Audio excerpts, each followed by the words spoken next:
What's up, everybody? Welcome back inside the Woody Hayes Athletic Center for another practice report presented by Byers Auto. 40-year vet Tim May, Andy Backstrom. You already know them, though. I'm just Spencer Holbrook. Fellas, just got to watch about an hour of Ohio State practice, talked to Ryan Day, watched some Buckeyes get the black stripe off, Jelani Thurman, Chase Breck, walk-on running back, and then safety Malik Hartford. Tim, just general takeaway from this practice that we just got to watch here at the WAC. Well, as I brought it up with Ryan Day, Jelani Thurman getting his black stripe off halfway through spring in his first spring at Ohio State tells you a lot of things. Number one, about how hard he's working, the impression he's made, and perhaps where he's going to stand in the tight end race as this thing really heats up. I get it from good authorities that the coaches really like this young man. What's not to like? He's 6'6", depending on what you think, 258, 260. He's catching the ball. He's blocking better and better, it looks like, every practice. And Jelani Thurman, I think, is going to be a factor on the 2023 Buckeyes in the fall. Start with the quarterbacks. There's still no starting quarterback, folks, but there is progress, Ryan Day said, in terms of making strides in certain areas of the game. He says that the quarterbacks are ahead of where they should be in some areas, behind where they should be in other areas. Yeah, which is basically doesn't tell us a whole lot, but it has been interesting watching these guys compete. He said the competition has been great, and he's letting them really have it in practice. He's really getting on them, and they're accepting that, which he said is huge. And in terms of coaching them and getting better, he said if they don't allow that, it's hard for them to really improve at this stage of spring, but that's happening, and so that's encouraging to hear if you're a Buckeyes fan. At times, they do really make great throws, but, sometimes they're pressing in terms of throwing into coverage. We saw a good Cam Martinez interception today on Kyle McCord, but Devin Brown has had his fair share of mistakes too. So it's still an ongoing competition, progress overall, but not ready to name a starter yet. Yeah, my big takeaway is that I saw Steel Chambers not putting a ton of weight on a foot. Ryan Day said he's done for spring. He's going to have a procedure. He'll be back for summer and training camp. So I don't think there's anything left to say about Steel Chambers. As for Xavier Johnson, who also wasn't practicing and was also not putting on a scooter, he is out for spring. He will be back for summer, and he will be ready for training camp. Ryan Day, very short, sweet, to the point with those, but they're done for the spring. So that tells you where this team is health-wise. And then the other one is I'm standing here watching practice, look over at the quarterbacks, and all of a sudden I think, this is the most we've ever gotten to watch practice under Ryan Day. I don't know what C.J. Stroud looked like on April 7th, 2021. I don't know what Justin Fields looked like on April 7th, 2019. I have no frame of reference for where these quarterbacks need to be right now. Maybe Ryan Day has a better one because he's been in all these practices, but you know why? I don't know.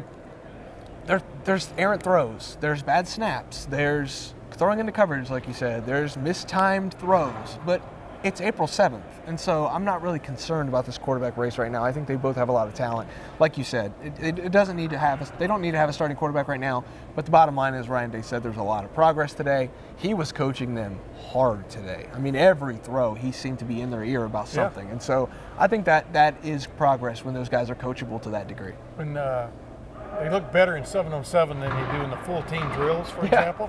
A good reason for that is the offensive line is still a work in progress. Yeah. Fellows like, let's face it, two guys I've talked about a lot on these post-practice videos, and for good reason. Presented by Byers Auto. Presented by Byers Auto. I would tell you a story about that, but I almost bought something there the other day. But I digress. Bottom line is the two guys I've talked about, Jelani Thurman and Kenyatta Jackson, have stood out, and Kenyatta Jackson has just wreaked havoc. Quite a few times we've gotten to watch them practice and stuff. So is the defensive front for the most part. So this offensive line is still a work in progress, or they're going to have one of the great defensive lines you've ever seen at Ohio State. Take your pick. But that really muddles the picture when you're looking at the 11-on-11 stuff and goal line and things like that. I thought both quarterbacks were just a little bit off today, especially in that realm of, like you're saying, knowing the clock was really ticking, maybe a lot quicker than it may be in the fall, and they were trying to get rid of the ball. Hit a guy like a few throws over the middle to like the tight end types down there on the goal line when they're trying to go in and stuff were just off the mark. And, maybe those will get fixed as it goes. But Kate Stover had a really good catch and run today, for example, things like that. So, this quarterback thing it's hard to, like, when you get to walk in and watch a practice, but then you don't know what the conversations are. You kind of know what the conversations are, but you don't know clearly what the conversations are behind the scenes. That's really gonna tell the tale. Yeah, and it just continues to be a story, Andy. We come in here, we watch offensive line get shuffled around, and we watch defensive line continue to kick the tail of whoever is in front of them. What I will say, though, is that the blocking in terms of the run game has been surprisingly good when you look at the pass protection, which has been concerning.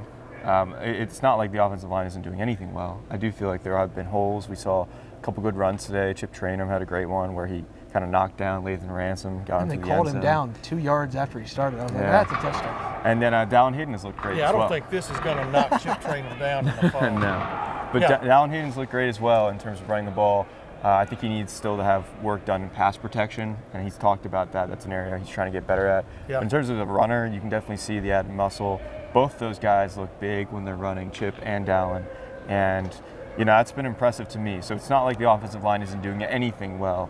It's just as the pass protection is the major concern. Yeah, and quick preview. I'm going to do a little thing on Dallin Hayden. Just talk about, as we talked about the other day, he's added like 5 or 8 pounds, up to 12 pounds, excuse me.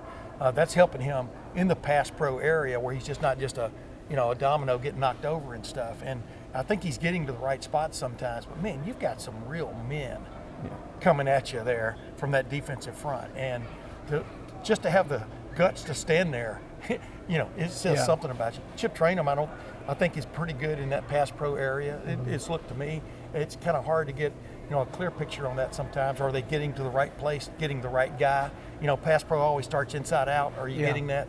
Things like that. So, but and then past that, like you just talked about, with these quarterbacks and stuff, we've seen receivers flash like Carnell Tate the other day. Maybe I missed it today. I didn't see a flash, from him, for example.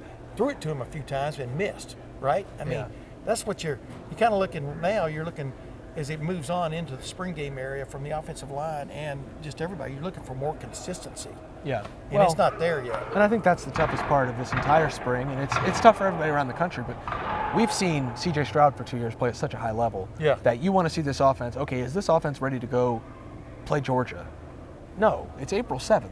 But, we can't shut off the memory of what this offense can look like. Well, they might be ready to go to play Georgia right now because Georgia's probably having the same problem. Tim, you know what I'm saying. I know what you're saying. But, it's like we want to compare this right now in April to a team that had a month to prepare for Georgia. And, that's not fair at all. But also, it's just in our brains to not be able to do that. But I think what we're all looking at, I don't know about y'all, I look at more at individuals. I try to zero in on individual from a play to play because those are the guys, there's a fight going on for playing time here, without a doubt, especially in that secondary. I mean, there's, in the safety area, there's a lot of guys playing. It's not a battle, Tim. No. It is an all-out war for playing time right now. I mean, Kim Martinez, secondary. Man, has flashed quite a few times. He flashed today, I think Josh Proctor seems like he's playing pretty consistently back there in one of those safety spots. Davis and Igbinosun, I bring him up all the time. I watched him today. He came up stout on a couple of runs and stuff. Because he can cover, right? Yeah. And those are the things I'm keeping my eye on. And right tackle, Tegra Shabola, I think looks better every time I see him. Yeah, he was running with the ones, and Mahalski running with the twos today. It's kind of interesting. Felt like the play of the day was Kojo Antwi had a catch over Davison Igbinosun in the end zone. Mossed him in the end zone. Obviously, one play doesn't tell you everything, but there are guys flashing every day. It seems to be different guys sometimes. You mentioned Carnell we've seen, but Kojo's had a pretty good spring as well in terms of some of these receivers getting action. Again, as Spencer mentioned, Xavier Johnson is now here, so that's even another receiver in that top echelon of group that is not getting activity. So you have other guys getting snaps and reps, which I think is important for rounding out this receiver group. Let me bring one other thing too. It's interesting. C.J. Stroud finally got around to running a lot against Georgia. Finally, boy, one of my favorite plays today, and it's really interesting because he had a black jersey on, and all you had to do was do this, and he's down. Was Kyle McCord around right end on a little quarterback, almost like a boot. Caught them totally unawares. Great play call by Brian Hartline. But Kyle McCord can run. There is no doubt about it. He has some wheels. He's not Braxton Miller, but this idea that he is a statue. Yeah, it's a statue that's been proffered by some is totally inaccurate. I'm glad people are starting to catch on to that. I think I know, said he's that your at guy. the beginning of March. No, we were just comparing him to Devin Brown. I mean, which one would you rather have running? You know, I think they're both athletic. I do too. I think that's just the bottom line. They It's both funny can though, run it. But in these things, we have to find differences. But when in fact, I think both these guys are really talented. They're also very similar the more I watch them. They really Yeah, are. They do a lot exactly. of the same things. Yeah. And so it's going to be really difficult, I think, to parse between things to try to find a starting quarterback. That's not a job for me, though. That's Ryan Day's job. We talked to him after practice. He had a lot to say. We'll have full coverage of everything Ryan Day said at lettermenrow.com later today throughout the Easter weekend. Tim May, the 40-year vet, Andy Backstrom, I'm Spencer Holbrook. Come join us in the Letterman Lounge. We're talking about it as well right there.